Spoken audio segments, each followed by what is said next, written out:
Shalom sahabat wanita yang dikasihi Tuhan, salam sejahtera bagi kita semua. Mari kita siapkan hati kita yang terbaik untuk dapat menaikkan pujian persembahan kita kepada Tuhan.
Bersama saya katakan, ku bawa kepadamu, oh Tuhan, persembahanku ini. Ku ingin Engkau menerima korban syukur.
Terima kasih Tuhan, terima kasih atas kesempatan yang telah Kau beri. Kami dapat menaikkan pujian persembahan kami kepadamu Tuhan.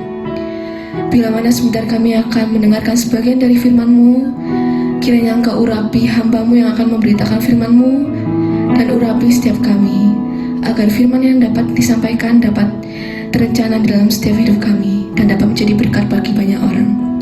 Terima kasih Tuhan, terima kasih. Di dalam nama Tuhan Yesus Kristus kami telah berdoa dan mengucap syukur. Haleluya, amin. Shalom sahabat wanita, ketemu lagi dalam ibadah wanita. Bersama-sama kita akan belajar tentang merasa diri benar. Minggu lalu sedikit kulitnya saya kupas. Malam hari ini saya ingin kupas lebih dalam lagi. Seringkali konflik terjadi bukan karena adanya pihak yang salah, ya, tapi karena ada pihak yang merasa diri benar, menganggap, menilai pihak lain itu salah, padahal tidak salah, begitu ya. Karena dia merasa dirinya hebat, dia merasa dirinya sempurna, dia merasa dirinya lebih dari yang lain, menilai orang lain rendah, menilai orang lain salah. Nah, ini menimbulkan konflik. Karena itu kenapa Tuhan marah kepada Miriam dan Harun ketika mereka mengatai Musa? Bukan karena Tuhan cinta Musa dan mengabaikan sisi yang lain, tidak. Tapi dari kisah ini, dari kisah yang kita pelajari minggu lalu, kita bisa belajar bahwa kenapa Tuhan marah. Karena Tuhan tidak ingin kita sombong, merasa diri lebih hebat dari yang lain, dan menganggap orang lain itu rendah, menganggap orang lain salah di dalam penilaiannya, begitu ya. Nah, sebetulnya tidak masalah Miriam dan Harun menegur Musa, boleh ya. Kalau ada orang salah, kita boleh menegurnya, tapi kita tidak boleh menghakiminya, gitu ya. Apalagi mengata-ngatai seperti yang dilakukan oleh Miriam dan Harun. Dan yang paling salah, begitu ya, di ayat yang kedua dalam Bilangan pasal yang ke-12, kata mereka, kata Miriam dan Harun, sungguhkah Tuhan berfirman dengan perantaraan Musa saja? Mosok Musa tok sih sing bisa dipakai Tuhan. Kita kan juga bisa, begitu ya. Tuhan kan juga bisa berbicara lewat kita, merasa diri hebat, merasa diri lebih baik dari Musa, sehingga dia merasa Musa tidak layak, gitu ya, untuk Tuhan berbicara dengan Musa. Lebih pantas mereka, ya, lebih layak mereka untuk Tuhan berbicara, karena mereka lebih suci, mereka tidak melanggar aturan-aturan Tuhan. Tapi Musa sudah melanggar karena dia mengambil seorang perempuan Kus. Nah, apa yang dilakukan mereka itu didengar oleh Tuhan, dan akhirnya apa yang terjadi? Mereka menderita kusta. Tuhan memberi mereka kusta, dan mereka diasingkan. Dari hal ini kita bisa belajar bahwa orang yang merasa diri benar seringkali menjadi sumber konflik. Karena itu jangan pernah merasa diri benar. Jangan merasa diri hebat, sempurna. Lihat orang lain penuh dengan cacat celah dan kekurangan. Kalau kita meninggikan diri, firman Tuhan berkata, maka kita akan direndahkan, ya. Dalam Lukas pasal 14, coba kita lihat ayat ini. Lukas pasal yang ke-14 ayat yang ke-11. Lukas 14 ayat yang ke-11 dikatakan, sebab barang siapa meninggikan diri, ia akan direndahkan, dan barang siapa merendahkan diri, dia akan ditinggikan. Tuhan mau kita menjadi pribadi yang rendah hati, tidak sombong, tidak merasa diri hebat, tidak merasa diri lebih dari yang lain, sehingga kita melihat orang itu selalu salah dan salah. Nah, ini bisa menimbulkan pertengkaran, begitu ya. Miriam dan Harun yang tadinya merasa diri lebih pantas dipakai oleh Tuhan, lebih layak, karena dia tidak seperti Musa. Harun tidak seperti Musa, tidak ambil perempuan kafir, tapi Musa lakukan itu. Karena itu dia merasa lebih hebat. Demikian juga Miriam. Dia merasa lebih hebat, lebih pantas dipakai oleh Tuhan. Apa yang terjadi? Pada akhirnya mereka dikucilkan 7 hari karena kusta. Jadi hati-hati ketika kita meninggikan diri kita, menganggap orang lain bersalah, menganggap orang lain rendah, maka kita akan direndahkan. Karena itu mari kita belajar di dalam hidup ini, jangan pernah menganggap diri benar, jangan pernah merasa diri benar, jangan merasa paling bijak, paling suci, paling rohani, paling kudus. Orang seperti ini akan direndahkan oleh Tuhan. Kita sudah lihat kisah tentang Miriam dan Harun. Jadi kalau patokannya gitu ya, kalau standarnya itu pemikiran kita, kalau standarnya itu apa yang kita rasakan, maka kita akan merasa diri benar. Apa yang kita pikirkan, apa yang kita rasakan, bahkan apa yang kita lihat, itu belum tentu benar.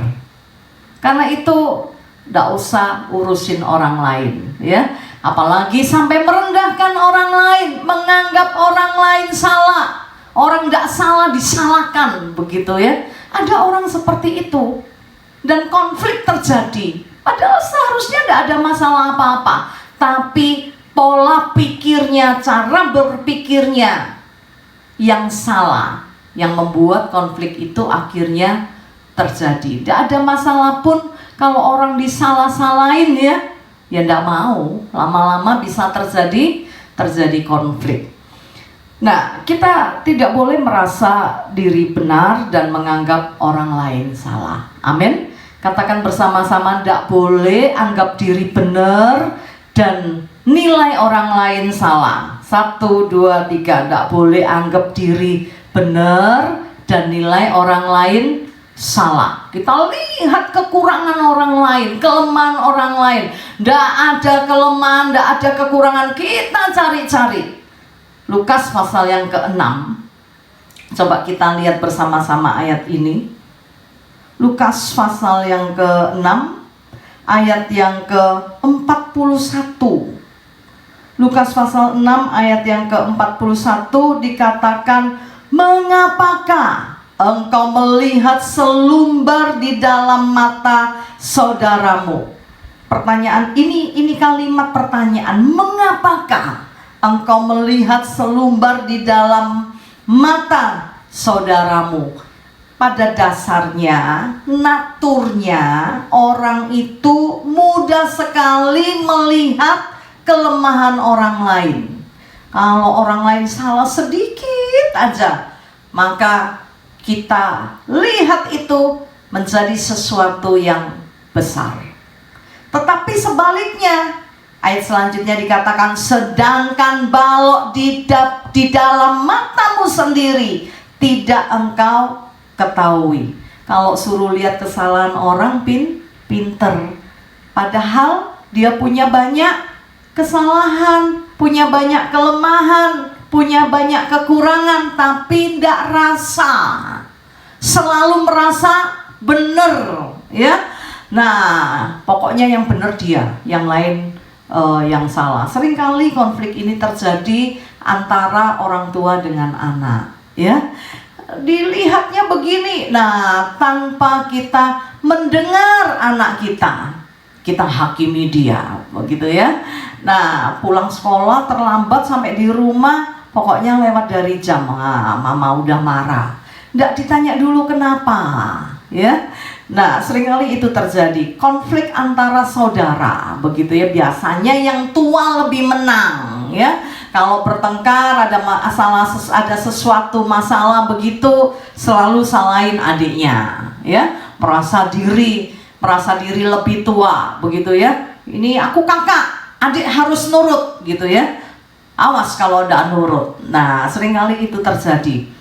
Nah, hal-hal seperti ini menimbulkan satu konflik. Karena itu mari kita belajar untuk tidak merasa diri benar. Kita perlu waktu untuk kita mengkoreksi diri kita, untuk kita evaluasi apa yang kita lakukan, apa yang kita katakan udah bener enggak, gitu ya.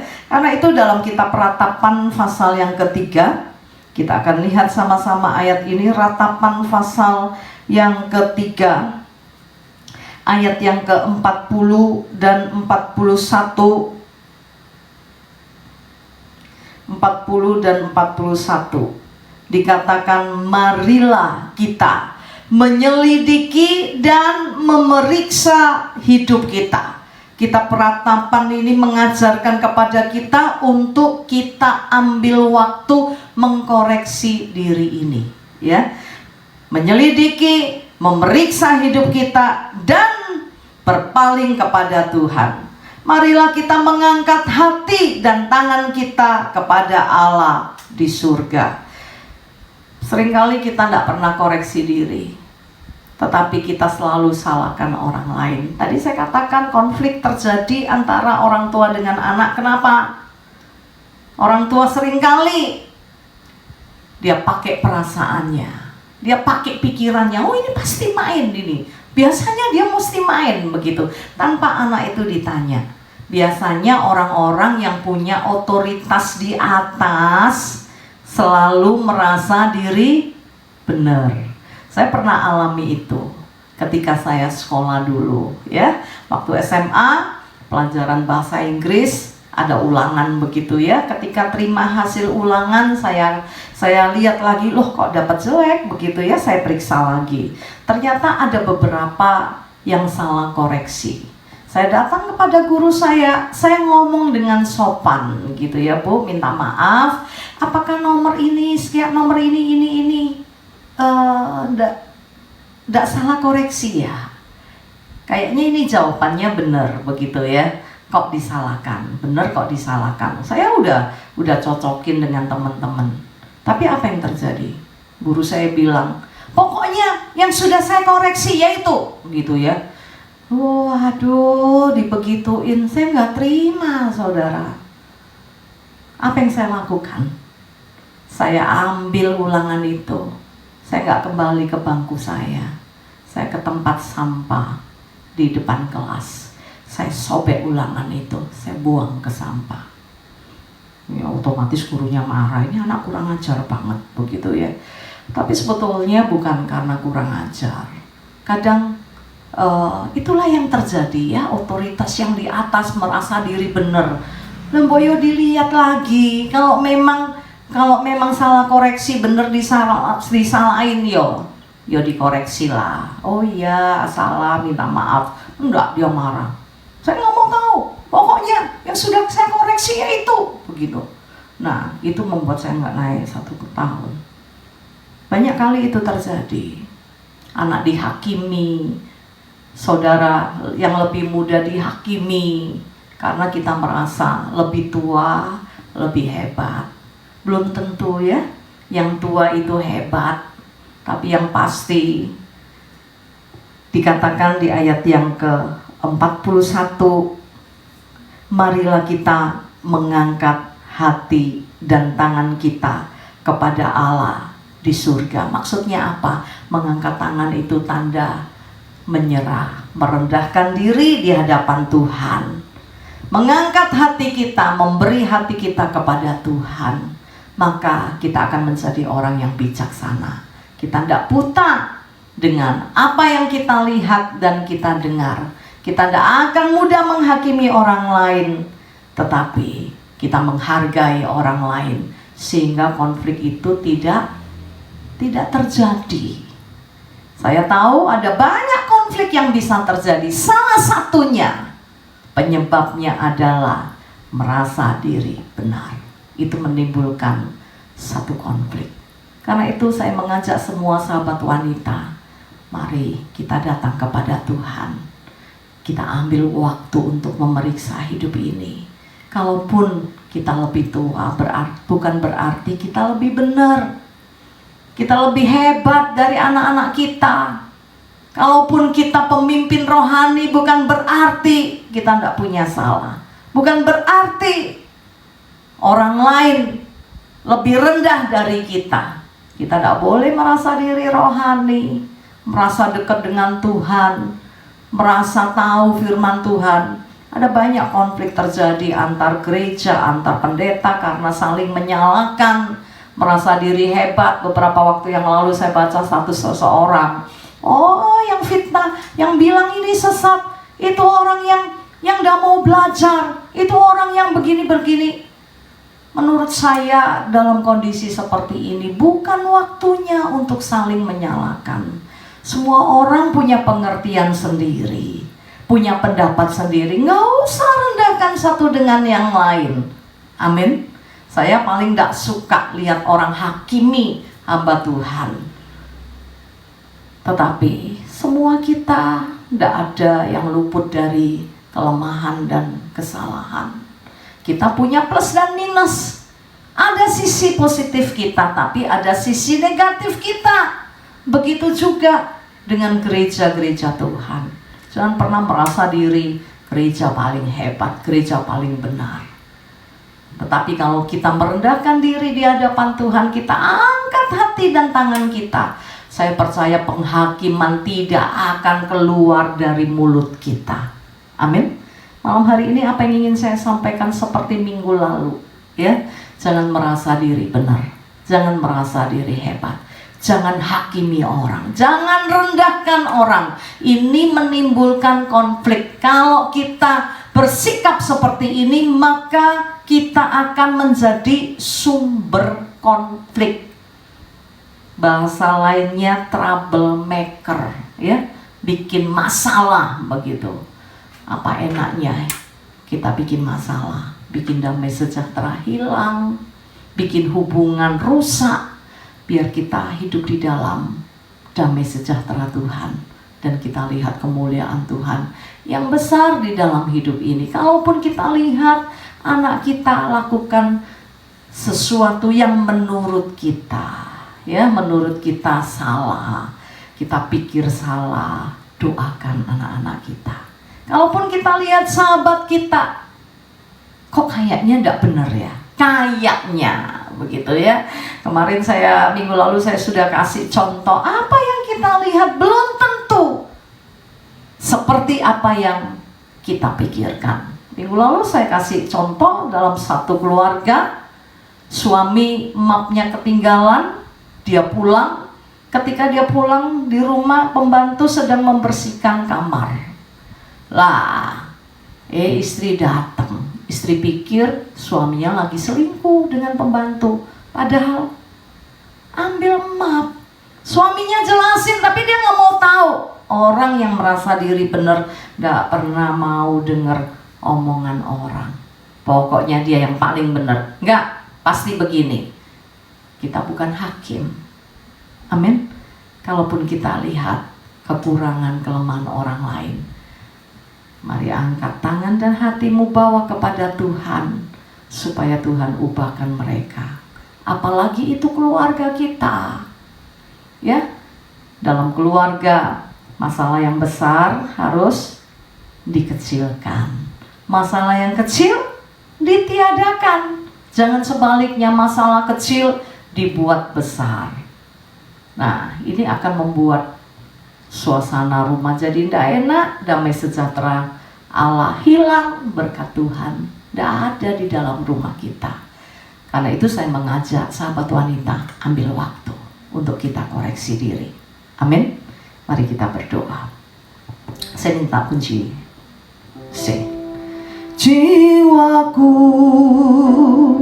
terbuka untuk-Mu Tuhan, selidiki, nyatakan segala perkara,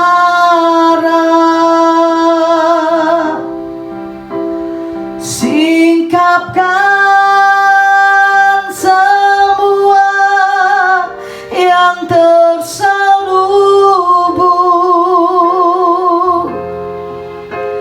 supaya ku layak di hadapan-Mu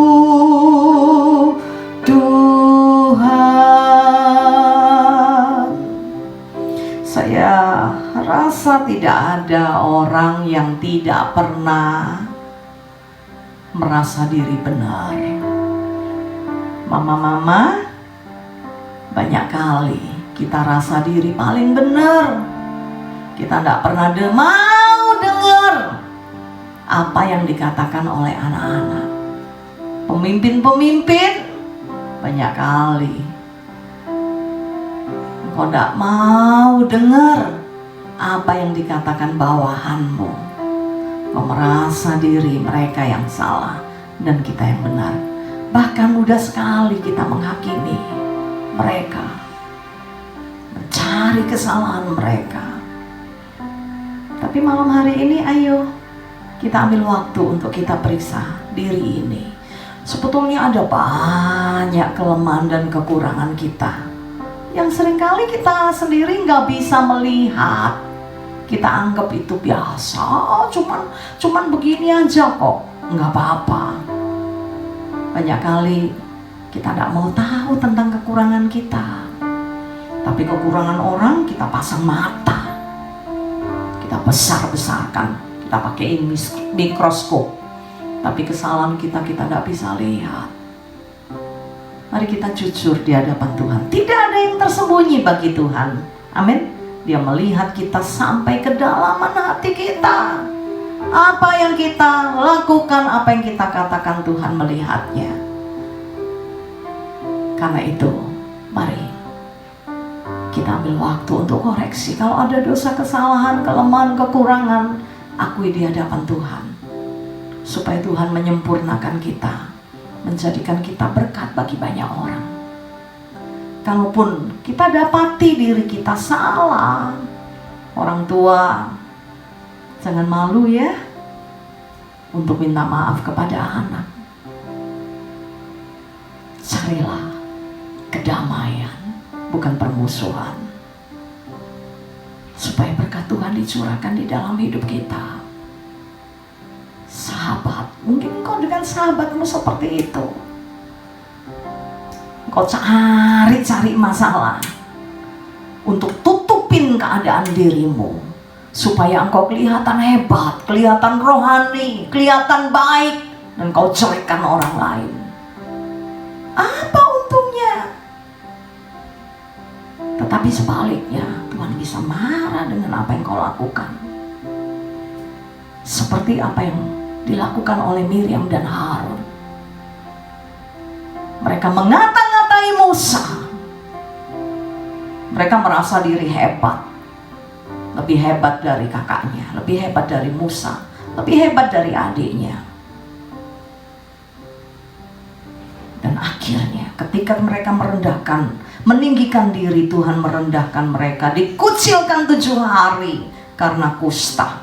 Baru setelah itu mereka boleh bergaul kembali dengan masyarakat. Mari jangan seorang pun yang meninggikan diri. Mari kita merendahkan diri di hadapan Tuhan. Angkat tangan dan hatimu, katakan, jiwaku terbuka untukmu Tuhan. Engkau melihat hati kami Tuhan. Engkau melihat apa yang kami lakukan selama ini. Seringkali kami menyala-nyalakan orang lain dan membenarkan diri sendiri, menganggap diri paling benar, menganggap anak kita salah, menganggap sahabat kita salah, menganggap bawahan kita salah. Padahal kita yang salah, tapi kita tidak pernah lihat itu. Malam hari ini, mari datang kepada Tuhan dengan segala kerendahan hati. Kami tidak ingin membohongimu Tuhan, karena Engkau melihat apa yang kami lakukan. Tetapi sebaliknya malam hari ini kami mau merendahkan diri di hadapan-Mu. Kalau ada dosa kesalahan yang kami lakukan selama ini sehingga kami menimbulkan banyak konflik,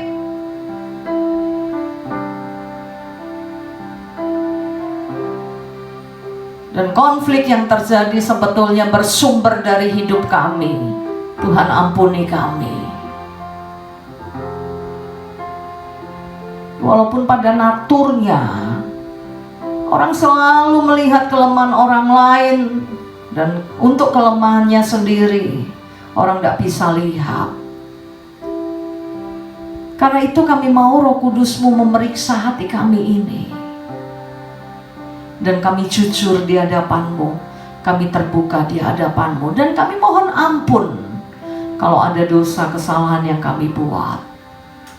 Kalau karena kami merasa diri benar, damai sejahtera di dalam rumah tangga kami hilang, damai sejahtera di dalam kelompok kami hilang, damai sejahtera dalam komunitas kami hilang, Tuhan mengampuni kami. Jadikan kami berkat bagi banyak orang, bagi anak-anak kami, bagi orang tua kami, bagi suami kami,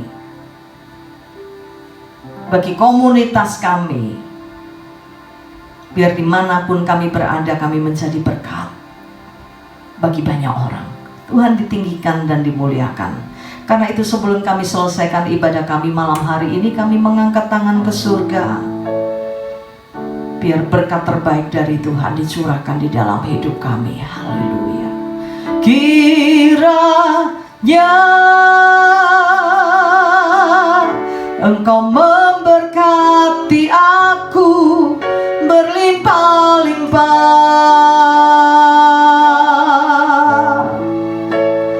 dan memperluas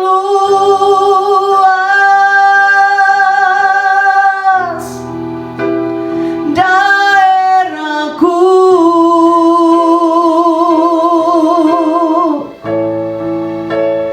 dan kiranya tangan-Mu menyertai aku dan melindungi aku daripada malapetaka, sehingga kesakitan tidak menimpa aku. Kami yang penuh dengan kelemahan, kekurangan, kami datang kepadamu Tuhan, membawa hidup kami untuk Kau sempurnakan. Kami tidak bisa berjalan sendiri. Karena itu kami minta tangan-Mu menggandeng kami, menuntun kami, untuk kami hidup di dalam jalan dan rencana-Mu. Karena itu malam hari ini kami angkat tangan kami ke surga. Pegang dan gandeng kami Tuhan. Dan kami terima berkat rahmat dan anugerah dari Allah Bapa, di dalam cinta kasih dari Putra-Mu yang terkasih Tuhan kami Yesus Kristus, dan di dalam persekutuan dengan Roh Kudus menyertai kami mulai hari ini sampai Maranatha Tuhan datang kembali.